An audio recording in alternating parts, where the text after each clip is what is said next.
AFF Suzuki 2020.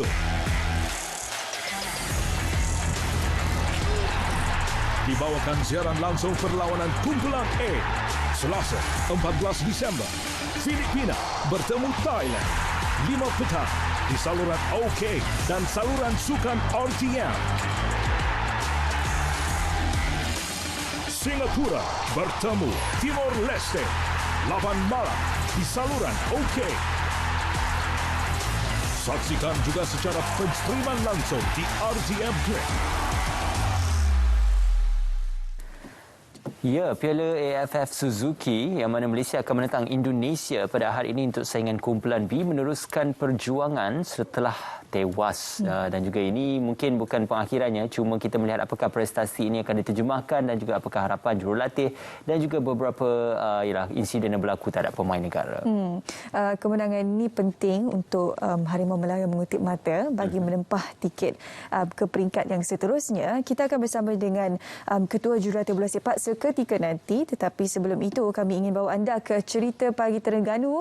Kita ingin terus saja bersama dengan rakan penyampai Nur Ashran Muhammad Nur yang akan berkongsi berkenaan kempen derma darah di sana. Silakan.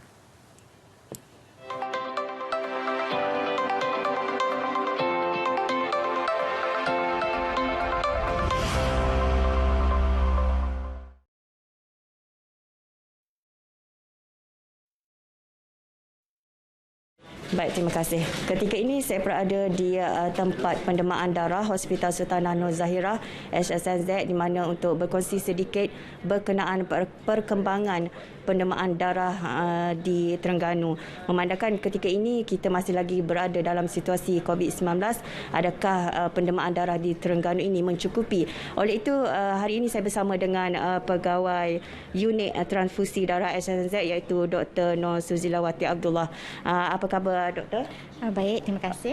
Okey doktor, mungkin doktor boleh ceritakan sikit perkembangan berkenaan pendermaan darah di Terengganu ketika ini. Pendermaan darah didapati berkuranganlah pada musim tengkujuh dan juga musim sekolah ini. Terdapat beberapa sesi derma darah yang diadakan tidak mencapai sasaran ditetapkan. Namun, status terkini bekalan darah di HNZ adalah mencukupi untuk seluruh negeri Terengganu. Justru itu, walau bagaimanapun, kita takut keadaan ini berterusanlah dan menyebabkan bekalan darah berkurangan. Justru itu, saya menyuruh kepada mereka yang layak untuk menderma darah tampil menderma darah di mana-mana pusat derma darah lah, sama ada di tempat pendermaan darah ataupun sesi-sesi derma darah yang lain. Untuk makluman semua, pada bulan Disember ini terdapat 3 mobile yang akan diadakan secara besar-besaran lah, iaitu pada hari ini 14 dan 12 kami akan mengadakan sesi derma darah bergerak di Wisma Darul Iman bermula pada jam 8.30 sehingga 2.30 petang nantilah. Yang kedua adalah pada 27 hari bulan 12 nanti. Itu kami akan mengadakan sesi derma darah di Hotel Raya Hotel Gombadak. Yang ketiga adalah di yang ni adalah paling keren sekali lah sesi derma darah pada tahun ini. Itu di HNZ sendiri, di mana sesi derma darah itu akan diadakan di ruang lega Hospital Sultanah Nur Zahirah. Program itu akan bermula pada jam 9 pagi sehingga 9 malam, iaitu selama 12 jam lah non-stop punya session. Okey doktor, seperti baru-baru ini kita ada dikabarkan di Terengganu ada seorang wanita salah satunya memiliki darah emas. Mungkin doktor boleh kongsikan sikit berkenaan cerita tu. Adakah darah emas ini boleh memberi derma kepada orang lain? Okey, kita berasa bangga dan berasa bangga dah kerana beliau merupakan salah seorang yang golden blood punya donor lah yang berada di negeri Terengganu. Okey, beliau tinggal di Terengganu dan mula menderma pada tahun 2016.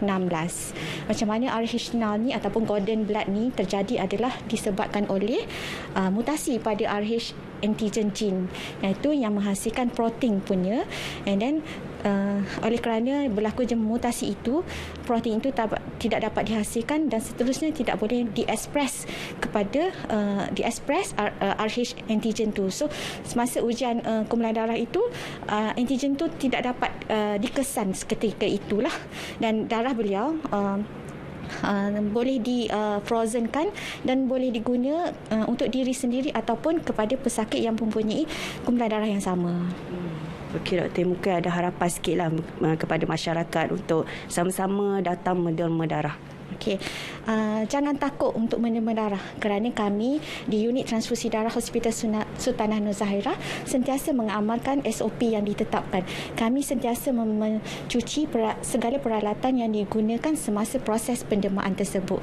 Oleh itu, saya di sini juga saya ingin mengucapkan ribuan terima kasih kepada semua para penderma yang sentiasa sudi menderma bagi menampung keperluan darah di seluruh negeri Terengganu.